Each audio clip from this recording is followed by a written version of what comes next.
You couldn't give me like 2-3 hours, Philly? You had to just completely squander the good news that came for the Mets today? Because as you know, the Philadelphia Phillies have signed Trea Turner, the best shortstop in Major League Baseball, to an 11-year, $300 million deal, which is so incredibly frustrating. And if you're a Philly fan, you should be celebrating because you guys made the World Series. And that was with Bryson Stott and Didi Gregorius and Johan Camargo and just a bunch of random guys. Edmundo Sosa at one point too. Playing shortstop this year, you didn't have a real shortstop. Now you have a real shortstop. Not only is he real, he is the best shortstop in Major League Baseball in my opinion. Yeah, I think he's better than Francisco Lindor. My Mets bias can't even help me out with that one there. Trea Turner is just so incredibly good. Now defensively, he doesn't hold a candle to Lindor, but overall, he's just one of the best players in baseball and definitely in my eyes the best shortstop. And it is so frustrating, so frustrating. I want to root for Trea Turner. I want to root for Bryce Harper. I like a lot of the guys on the Phillies. Like, it sucks. I hate it, but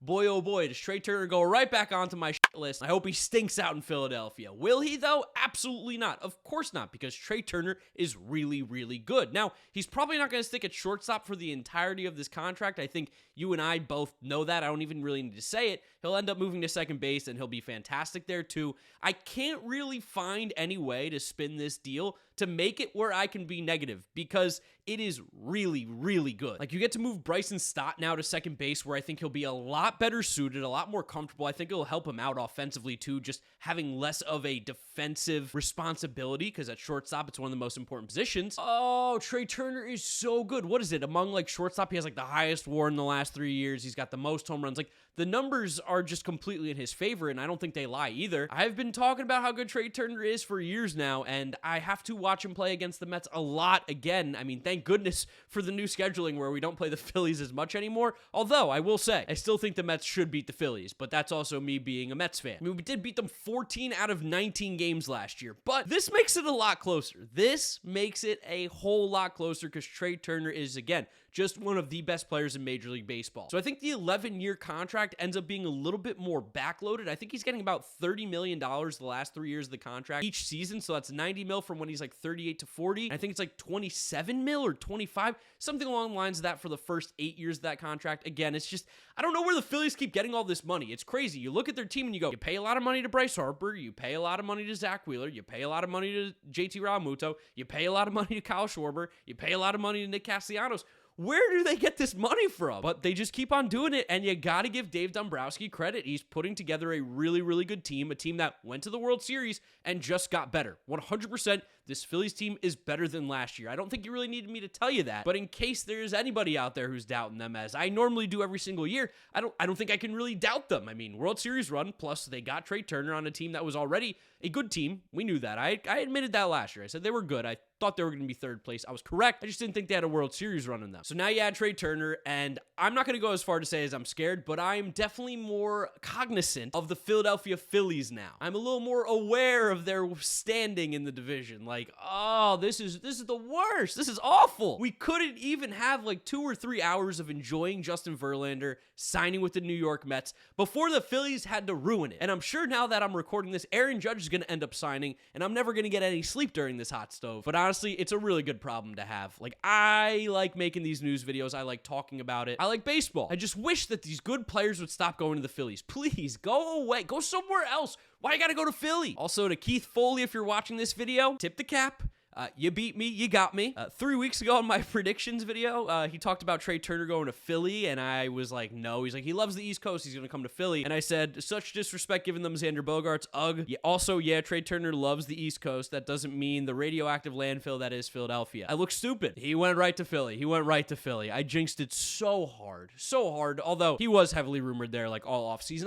I thought that there was a world where maybe he would sign somewhere else, go stay with the Dodgers, maybe with the Padres. The Padres were apparently heavily interested in trying to get Trea Turner. But of course, the Phillies got the money. They have a good team. He likes Bryce Harper. He likes Kevin Long. He has guys over there that he's just comfortable with. The city, you guys know how I feel about the city of Philadelphia, but the team is definitely good, and this is a good move. Again, can't really spin it any other way, and I wish I could, but the Phillies, they definitely got better. Definitely got better. I won't say where they finish in the division just yet. I'm saving that until we get to March, so you guys can't clip me here and say, look what Mark said. Mark said the Phillies are a fourth place team. Not yet. yet. Let me see what happens by opening day. You guys know I'll do my prediction video, and I'll tell you exactly where I think they're finishing then. But they got better, and this was a team that was in the World Series last year. Take that for what you want. It's very, very scary if you're in the National League East. Also, can I just another little rant about being a Mets fan here. The Mets finally decided to spend money. They finally have an owner that's going to go out and get good players, and every other team in the division all of a sudden wants to do that. What the hell?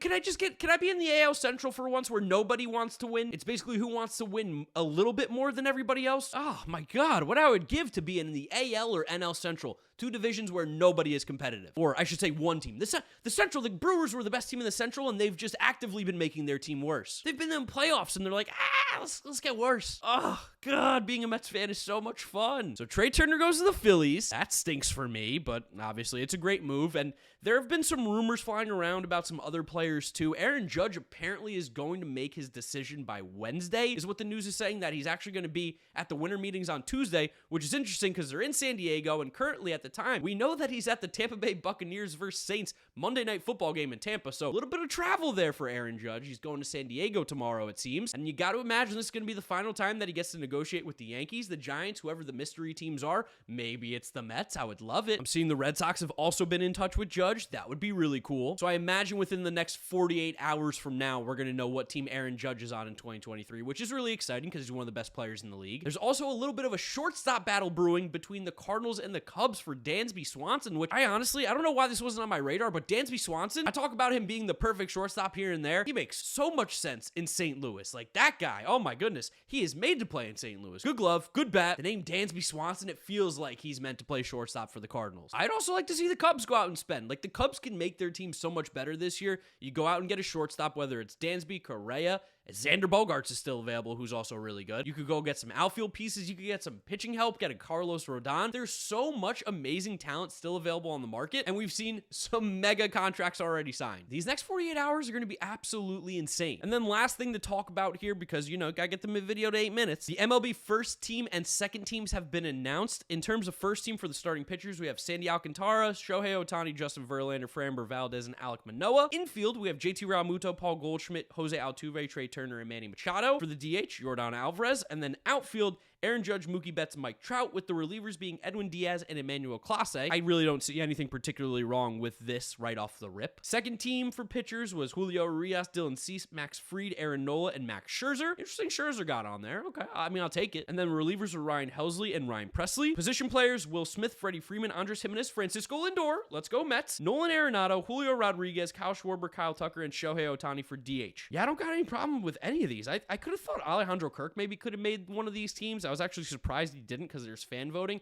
and Toronto supports the hell out of their players. But I don't see any egregious mistakes here by any means. Seems like a pretty good list. And one quick scan over to see if there's any new rumors or any new news, again, because stuff has just been coming out like crazy. Carlos Estevez signed with the Los Angeles Angels. He throws hard. That's the thing that he does. I don't have really much else on him. His slider is not very great, but he's also been pitching in Coors, so how much can you really take that for? But that's it. That's it. Trea Turner goes to Philadelphia. That's the big news. I'm sad. I was happy for 2 hours, and then I became sad. I'd love to know what you guys think about the Trea Turner move down in the comment section below. Remember, I'm going to be replying to comments today, so if you want to interact, get down there, drop a comment. I'll be talking with you guys. Drop a like on the video if you did enjoy it, as well as subscribe so you don't miss out on any of the content coming at you. Whenever there is content. You don't want to miss it. Follow me on all my social media at GiraffeNeckMarc, links in description. Thank you guys for watching. You know the drill from here on out. YouTube recommends you watch this video. This is my most recent upload. Click through those if you have not yet seen them. Thank you guys for watching, and I'll see you tomorrow for another video. Bye.